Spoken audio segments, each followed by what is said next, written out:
आज हम लोग बात करने जा रहे हैं कि अलिफ लाम मीम यानी कि हुरूफ मुक़त्तआत डिसजॉइंट लेटर्स जो कि कुरान में मौजूद है, कुरान मजीद फुरक़ान हमीद बुरहान रशीद में मौजूद है, उसका क्या एग्जैक्ट मतलब है आज हम लोग वो देखने जा रहे हैं। आप वीडियो देखते रहिए, हम इससे बात करेंगे।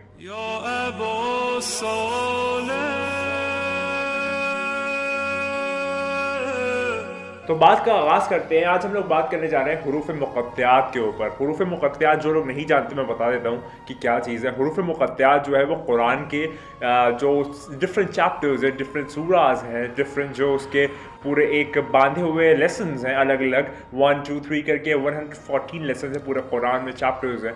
तो उसमें कुछ जगहों पे as an short form coded एक लेटर्स या अल्फ़ाबेट्स लिख दिए गए जिसका जो मतलब है वो कोई नहीं जानता। जैसे अलिफ लाम मीम, अलिफ लाम रा, काफ हा या एन साद, बहुत सारे इस तरीके के जो अल्फ़ाबेट्स हैं वो लिख दिए गए हैं। जैसे कि मिसाल के तौर पर अगर मैं www लिखूँ, तो अगर मैंने कहीं लिख दिया है तो जो लोग इसको नहीं जानते वो लोग अलग अलग अजम्पशंस लगाएंगे कि इसका मतलब ये भी हो सकता है, ये भी हो सकता है, लेकिन जो एग्जैक्ट मतलब है वो जो मैंने लिखा है वही होगा। तो उसी तरीके से खुदा की किताब कुरान में अलिफ लाम मीम, अलिफ लाम रा, काफ हा या एन साद, इस तरीके से बहुत सारे डिफरेंट हुरूफ मुक़त्तआत जिसे हम लोग डिसजॉइंट लेटर्स यानी कि मिले हुए लेटर्स नहीं, अलग अलग लिखे गए हैं। उसका जो मतलब है वो फ़कत खुदा जानता है और वो जिसको चाहता है उस पर खोलता है। और ख़ासकर 14 मासूमीन अलैहिस्सलाम जो उसकी एक ख़ास उनसियत रखते हैं उन पर वो चीज़ें आशना करता है। तो आज हम बात करने जा रहे हैं उस पर। तो आज अलिफ लाम मीम पे आज एक स्पेसिफिकली बात करते हैं कि आखिर अलिफ लाम मीम का मतलब है क्या। पहले मैं आपको थोड़ी सी क़यास आरे के ऊपर बात कर लेता हूँ कि लोगों ने एजम्पशंस क्या क्या लगाए हैं। मैं रिसर्च के दौरान जो मैंने पाया, जो मैंने देखा, किताब की रोशनी में मासूम की ज़ुबानी इमाम हसन अल-अस्करी अलैहिस्सलाम ने क्या फरमाया है कि अलिफ लाम मीम का क्या मतलब है, वो आपको मैं बताऊंगा। लेकिन उससे पहले थोड़ी क़यास आराई पे बात कर लेते हैं कि लोगों ने क्या एजम्पशंस लगाए हैं, क्या लंबी लंबी उन्होंने सोच लगाई है कि ये क्या हो सकता है, क्या नहीं हो सकता।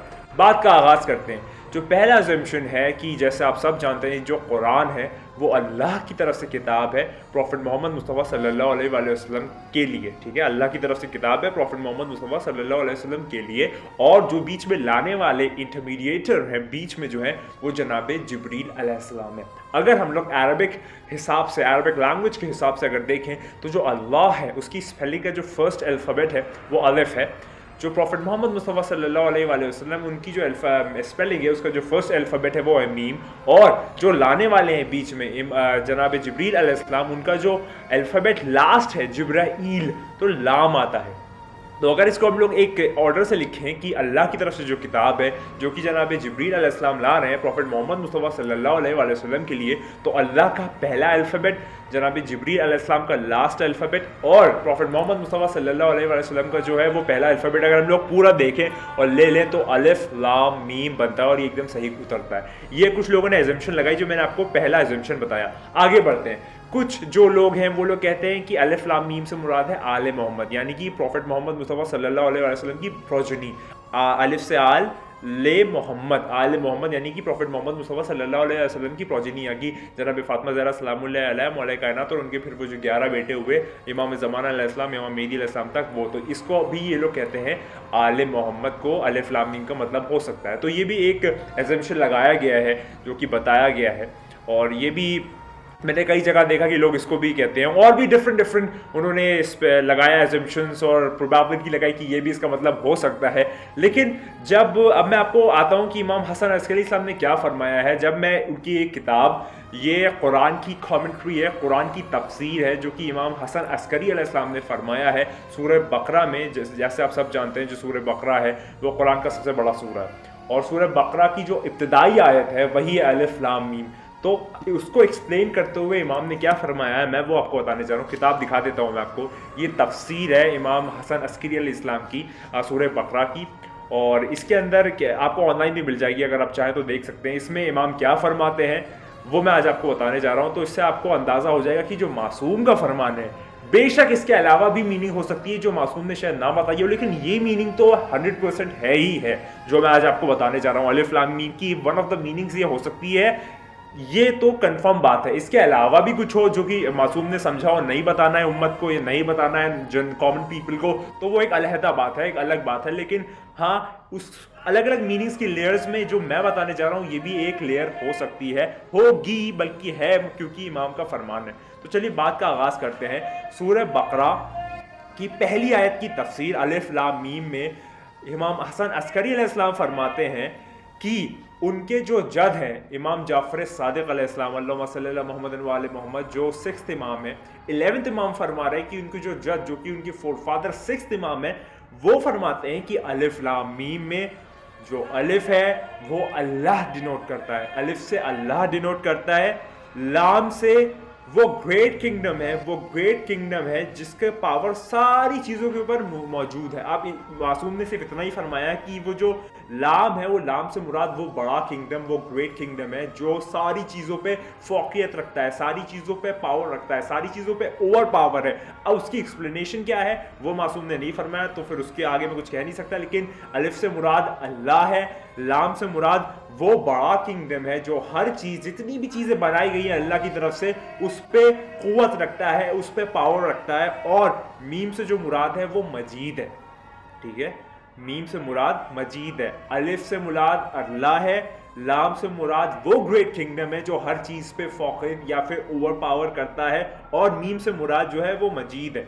ये जो है ये इमाम हसन अस्करी अलैहिस्सलाम फरमाते हैं अपने जद के द्वारा। उनके जद जो थे उन्होंने ये फरमाया, इमाम जाफ़र सादिक अलैहिस्सलाम जो कि 6th इमाम है, उन्होंने ये फरमाया कि अलिफ लाम मीम से मुराद ये मतलब है जो कि इमाम हसन अस्करी अलैहिस्सलाम फरमा रहे हैं। तो इसमें आपको कोई भी शक नहीं होना चाहिए, जो कि मासूम ने फरमा दिया तो ये जो बात है ये 100% ट्रू है। याद रखिए कुरान की हर एक वर्स की बहुत सारी मीनिंग्स है जो उसके बातिन है, लेकिन ये जो अलिफ लाम मीम है हो सकता है इसका बहुत सारा और बातिन हो जो हम नहीं जानते हो, लेकिन जितना मासूम ने फरमा दिया है ये सही बात है। और ये बहुत सारे बातिनों में से उसका एक बातिन ये भी है कि अलिफ से मुराद अल्लाह है, लाम से मुराद वो पावरफुल किंगडम है जो हर चीज़ पे पावर रखता है, और मीम से मुराद मजीद है। तो ये सारी चीज़ें मैंने आपको बता दी। एक और जब मैं रिसर्च कर रहा था इसी नरेशन में मैंने एक जगह पर पढ़ा कि जो पिछले ज़माने के लोग थे, जो पिछली उम्मतें थी, जैसे कि यहूदी हो गए या क्रिश्चियनिटी हो गई या जितने भी और अलग अलग मज़ाहिब थे, उनसे उनके ज़माने के पैगम्बर ने कहा था कि आखिरी वक्त में, मतलब एक ओट लिया था, एक वादा लिया था कि आखिरी वक्त में जो पैगम्बर आएंगे उनके पास जो किताब होगी अल्लाह उस किताब में डिसजॉइंट लेटर्स रखेगा। डिसजॉइंट लेटर्स से मुराद हुरूफ मुक़त्तआत है, यानी कि उनकी जो आखिरी ज़माने में पैगम्बर जब आएंगे तो उनके पास जो किताब होगी उसमें कुछ चैप्टर्स में, उस किताब के कुछ चैप्टर्स में जो कुछ सूरे होंगे उसमें वो जो अल्फ़ाबेट्स होंगे वो जुड़े नहीं हुए होंगे, अलग अलग होंगे, सेपरेटेड होंगे। तो जब वो ऐसा कोई पैगंबर आ जाए, उस ज़माने के प्रॉफिट अपनी ज़माने की उम्मत, अपनी ज़माने के क्राउड से कह रहे हैं कि जब आखिरी वक्त उस टाइम ऐसा कोई प्रॉफिट आ जाए तब तुम लोग सारे लोग उस पर ईमान ले आना, उसकी बात मान लेना, उसके ऊपर बिलीफ ले आना, उस पर फेथ ले आना, क्योंकि वही सच्चा मैसेंजर है।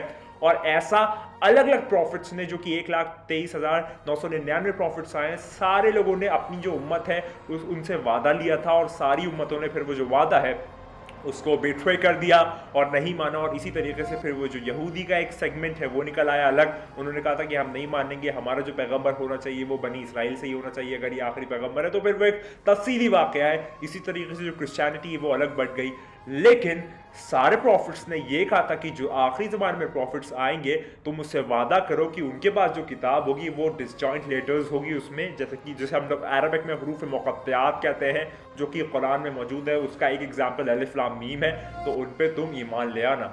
लेकिन फिर उम्मत ने क्या किया, सरकश लोग होते हैं, बात नहीं मानी, और उस तरीके से फिर आप देख सकते हैं बहुत सारी बाफिकेशंस हो गई, उस एक खुदा के अलग अलग मज़ाहिब बढ़ गए, जिसकी इब्तदा जो हुई थी जनाब आदम अलैहिस्सलाम से हो के इंतहा जो है प्रॉफिट मोहम्मद मुस्तफ़ा सल्लल्लाहु अलैहि वसल्लम पे हो रही थी। लेकिन फिर बीच में मैनिपुलेशंस आए, कॉन्कॉक्शंस आए, फैब्रिकेशंस आए, मैनिपुलेशंस आए, और उस तरीके से वो जो चीज़ें वो बढ़ के फैल गई। तो मैंने आज आपको बताया हुरूफ मुक़त्तआत में अलिफ लाम मीम जो कि पहला हुरूफ मुक़त्तआत है, डिसजॉइंट लेटर, उसका क्या मतलब है इमाम के फरमान के थ्रू। मैं उम्मीद करता हूँ आपको वीडियो पसंद आएगी। वीडियो पसंद आएगी सब बेशिकर कॉमेंट ज़रूर करेगा, और वो किस मुतालिक इंस्टॉलेशन किस टाइप की वीडियो चाहिए। इंशाल्लाह मैं अलग अलग मौजू पर तफसीली वीडियोज़ लाता रहता हूँ। अगर आपको पसंद है तो अपने सारे मौजूद मेंबरान तक शेयर जरूर करें। आपसे याद लेता हूँ, एक बात हमेशा की तरह कहूँगा, एक बात कहने से पहले मैं एक चीज़ और ऐड कर दूँ कि कुरान जो है, अगर आपको कुरान को समझना है तो आपको वारिस कुरान ढूंढना होगा। अगर आप कुरान किसी मुफ्ती, मौलाना या मुल्ला से समझेंगे ना तो आप हो चुके।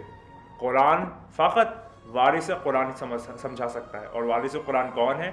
प्रॉफिट मोहम्मद मुस्तफ़ा सल्लल्लाहु अलैहि वसल्लम के बाद मौला कुल कायनात अमीरुल मोमिनीन अली इब्न अबी तालिब अलैहिस्सलाम से लेकर इमाम ज़मान अलैहिस्सलाम तक की जो 12 इमाम का सिलसिला है वही असली वारिस कुरान है और वही आपको कुरान समझा सकते हैं। अगर उसके अलावा आप डिफरेंट तरीके से मीनिंग इंटरप्रेट करेंगे अपने हिसाब से तो फिर आप लोग गुमराह हो जाएंगे और फिर गलत काम करेंगे।